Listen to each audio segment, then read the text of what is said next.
ভুল করেও বাড়ির রান্নাঘরে এই 3 ধরনের বাসন কখনোই উল্টো করে রাখবেন না, না হলে বাস্তুদোষ লেগে পথের ভিখারি হতে বেশি সময় লাগবে না। চলুন জেনে নিই, তবে তার আগে প্রভু শ্রীরামের ভক্তরা লাইক করে কমেন্টে জয় শ্রীরাম লিখে দিন। নাম্বার 1, তাওয়া, যার উপর আপনি রুটি বানান।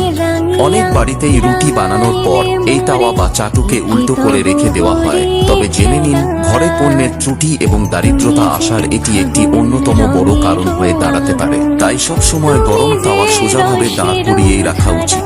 Number 2, pressure cooker. একটি প্রেসার কুকারকে সবসময় তার ঢাকনা বন্ধ করে কোথাও বসিয়ে অথবা ঢাকনা খোলা অবস্থায় কোথাও ঝুলিয়ে রাখাই উচিত।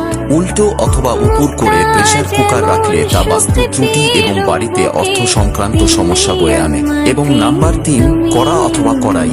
কড়াই সবসময় ঝুলিয়ে রাখাই উচিত, তা না হলে এই কড়া উল্টো করে রাখলে মৃত্যু পর্যন্ত দারিদ্রতা